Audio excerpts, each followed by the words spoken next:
Hey everybody, Eric here with Legacy of the Gun. I am here at the Texas Gun Collectors Association show in Denton, Texas, and we've got another amazing Smith & Wesson. This one caught my eye when I walked past because I'm all about the old Western stuff, and I saw the name William F. Cody, Buffalo Bill, and immediately I was like, all right, we got to see what's going on with this guy. I'm back here with Mike. He had if you haven't seen the video, go watch it. It's a Smith & Wesson, serial number 5, Smith & Wesson model number 1, and the interesting thing about it, it is the oldest known metallic cartridge firearm revolver in the world. Yeah. And it's fantastic. And he's got another one here. It's not as small. This one's a little bit bigger, and I don't think it's quite as low of a serial number. No. But what is this? What's the William F. Cody Association? And tell us a little bit about the Smith. Absolutely. Yeah. So this is a Smith & Wesson. It's called a new Model 3. That's what collectors call it now. The Model 3 was a whole series of firearms that Smith & Wesson produced. Sometimes people think of it as just one model, but it was actually a whole series.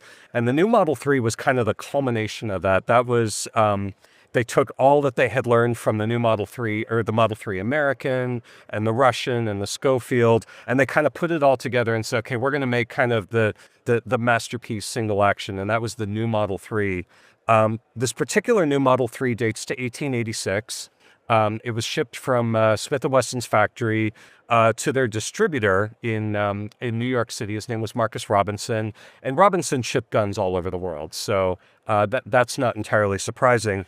But this gun's got a couple of really cool things about it. It's beautifully engraved. We think it was probably done by Louis Daniel Nimschke in New York, who was a very, very famous engraver back in the day. Absolutely. So it's got beautiful scrolled engraving on it. But I think the thing that makes this really important is the engraving on the backstrap here that says William Sweeney from WFC. And of course, that's William F. Cody.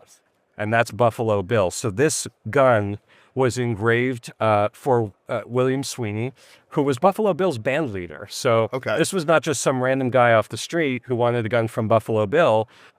This was his band leader. So the whole Cody show had a band that traveled with it, and they would play music while, Cody was out riding the horses, or, Annie Oakley was shooting or whatever.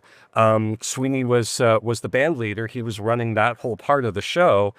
And this was the revolver that Buffalo Bill presented to William Sweeney. So it's got Buffalo Bill's fingerprints all over it, and of course William Sweeney's. And I think something that's really cool about this is Sweeney carried this revolver. I mean, this was not just something that he got and kind of put up in the house, and that was that.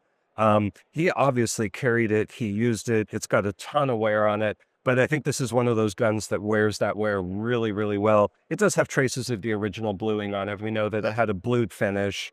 But Sweeney obviously owned this and loved this. Like I said, we know it dates to 1886. William Sweeney was his band leader until it was the early 1910s, I think, when they kind of broke up, and then Sweeney passed away in 1917. But this was probably carried in a lot of Cody shows. I would imagine so. Absolutely. Yeah, it wasn't unusual back then. I mean, think about late 1800s. The guns were cool. So now we idolize these, especially a presentation engraved gun. Yeah. And you do find some presentation engraved guns from the late 1800s that are still in amazing condition. And that's why they're worth so much. Yep. But they were a tool. They were used. He's obviously proud of it, and he wanted people to see it. Yep.